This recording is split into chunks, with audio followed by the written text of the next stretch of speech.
This is Urmiya Padak since 92. എന്തല്ല എൻ്റെ വീട്ടിലെ പപ്പായ കൊണ്ടുള്ള ഉമ്മത്തട തുടങ്ങുമ്പോൾ റൈറ്റ് ഉള്ളത് കുത്തിയിടറി ലെഫ്റ്റ് ഉള്ളത് കുത്തിയിടറി എന്ന് വെച്ചിരിക്കണ പോരാളിനോട് ഞാൻ കണ്ണ് മാത്രം കാണുന്നു ഗുരു എന്ന് പറഞ്ഞ് വലത്ത് മാറി ഇടത്ത് മാറി സിംഹത്തഞ്ചും പിടിച്ച് തെക്കിനേലേയും വടക്കിനേലേയും പപ്പായ കുത്തിയിടുമ്പോൾ ചോദിക്കാനും പറയാനും കേൾവ് പറഞ്ഞ ഗസ്റ്റിനെ പോലെ ചേച്ചിയേ ഞാനും ഉണ്ട് എന്ന് പറഞ്ഞ താഴെ കുരുണ്ട് വീണ പപ്പായ ശാപം കൊണ്ടുള്ള കുടുംബകലം ഒഴിവാക്കാൻ പഠിച്ചെടുത്ത ഐറ്റമാണ് ടൂട്ടി ഫ്രൂട്ടി.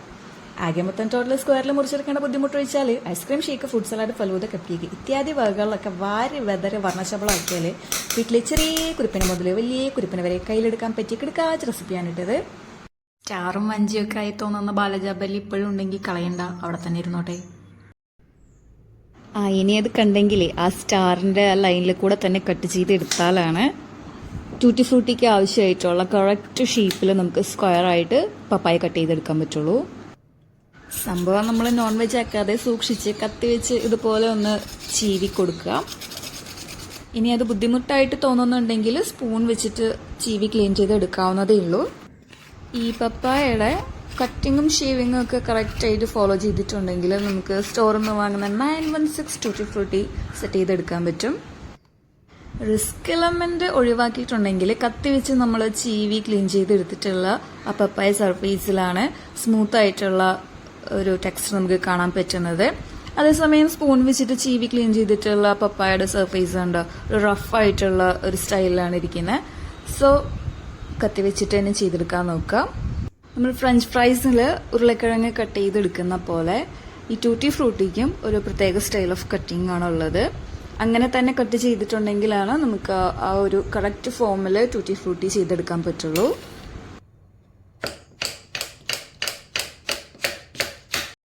ഒത്തിരി വേസ്റ്റ് പീസസ് വരാതെ മാക്സിമം സ്ക്വയർ ഷേപ്പിൽ കട്ട് ചെയ്തെടുത്തിട്ടുള്ള പപ്പായയാണിത്. നമ്മളത് ക്ലീൻ ചെയ്ത് വെച്ചിട്ടുള്ളതാണ്.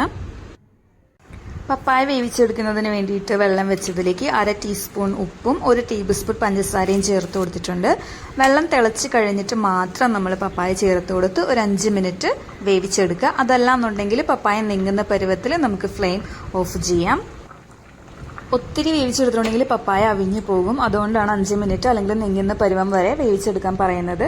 അത് കഴിഞ്ഞിട്ട് നമുക്ക് വേറൊരു പാത്രത്തിലേക്ക് കുറച്ച് തണുത്ത വെള്ളം ഒഴിച്ച് അതിലേക്ക് ഈ പപ്പായ ഊറ്റി വെക്കാം. തണുത്ത വെള്ളം ഒഴിച്ചൊഴിച്ച് ഇതിന്റെ ചൂടാറുന്നത് വരെ നമ്മൾ ഒരു പാത്രത്തിലേക്ക് കോരി മാറ്റി വെക്കണം. ചൂടുവെള്ളത്തിലിരുന്ന് പപ്പായ വെന്ത് പോകുന്നത് ഒഴിവാക്കാൻ വേണ്ടിയാണ് നമ്മൾ തണുത്ത വെള്ളം ഒഴിച്ച് ഇതിങ്ങനെ കോരി മാറ്റി മാറ്റി വെക്കുന്നത്. 1 കപ്പ് വെള്ളത്തിൽ 1.5 കപ്പ് ഷുഗർ ചേർത്ത് ഷുഗർ സിറപ്പ് ഉണ്ടാക്കി അതിലാണ് നമ്മളിനി പപ്പായ വേവിച്ചെടുക്കുന്നത്. ഷുഗർ സിറപ്പ് തിളച്ച് തുടങ്ങുന്ന സമയത്ത് പപ്പായ ചേർത്ത് കൊടുത്ത് കണ്ടിന്യൂസ് ആയിട്ട് ഇളക്കി കൊടുത്തുകൊണ്ടിരിക്കുക. ഷുഗർ സിറപ്പ് ആയതുകൊണ്ട് ഇടയ്ക്ക് അടുക്കി പിടിക്കാനുള്ള ചാൻസ് ഉണ്ട്. നമ്മൾ ഇളക്കിക്കൊണ്ടിരിക്കുന്ന സ്പൂണിൽ പപ്പായ പീസസ് ഒക്കെ ഒട്ടിപ്പിടിക്കാൻ തുടങ്ങും. അത് കഴിഞ്ഞൊരു 5-10 മിനിറ്റ് കഴിയുമ്പോഴേക്കും ഒരു നൂൽ പരുവാവും. അപ്പോഴേക്ക് ഫ്ലെയിം ഓഫ് ആക്കാം.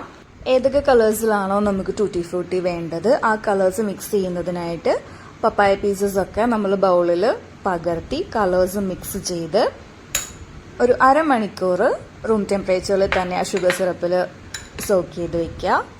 മാക്സിമം ഞാൻ ഫുഡ് കളേഴ്സ് എൻകറേജ് ചെയ്യാത്ത ഒരാളാണ്. പിന്നെ വീട്ടിൽ തന്നെ നമുക്ക് കടയിൽ നിന്ന് വാങ്ങിക്കുന്ന അതേ രീതിയിൽ ടൂട്ടി ഫ്രൂട്ടി ചെയ്തെടുക്കാൻ പറ്റും എന്ന് കാണിക്കുന്നതിന് വേണ്ടിയാണ് ഇപ്പം ഫുഡ് കളേഴ്സ് ചേർത്തിട്ടുള്ളത്. ഓർഗാനിക് ആയിട്ടുള്ള ഫുഡ് കളേഴ്സ് ചേർത്തിട്ട് ടൂട്ടി ഫ്രൂട്ടി എങ്ങനെയാണ് ചെയ്തെടുക്കുന്നതെന്ന് നമുക്ക് വേറൊരു വീഡിയോയിൽ നോക്കാം. നമ്മൾ നേരത്തെ റെസ്റ്റ് ചെയ്യാൻ വെച്ചിട്ടുള്ള ടൂട്ടി ഫ്രൂട്ടി ഒരു പ്ലേറ്റിലോ ട്രേയിലോ ടിഷ്യൂ പേപ്പർ വിരിച്ച് അതിന് മേലെ ടൂട്ടി ഫ്രൂട്ടി നിരത്തി 1-2 മണിക്കൂർ അതിൽ കൂടരുത് വെയിൽ കൊള്ളിച്ചെടുത്തിട്ടുണ്ടെങ്കിൽ സോഫ്റ്റ് ആൻഡ് സ്മൂത്ത് ആയിട്ടുള്ള ടെക്സ്ചറോട് കൂടി ടൂട്ടി ഫ്രൂട്ടി നമുക്ക് റെസിപ്പീസിലൊക്കെ ചേർത്ത് കൊടുക്കാൻ പറ്റും. ഇത് എയർ ടൈറ്റ് കണ്ടെയ്നറിലാക്കി സ്റ്റോർ ചെയ്ത് വെക്കണം. അങ്ങനെ അമ്മച്ചിന്റെ ചൂണ്ടുവിരലെ തൂങ്ങി ആടി സ്കൂളിൽ പോയിക്കൊണ്ടിരുന്ന എന്നെ റോഡ് സൈഡിൽ ചില്ലും കുപ്പിലിരുന്ന് നോക്കി കൊതിപ്പിച്ച ടൂട്ടി ഫ്രൂട്ടി ഇപ്പോ സെറ്റ് സെറ്റ് സെറ്റ്.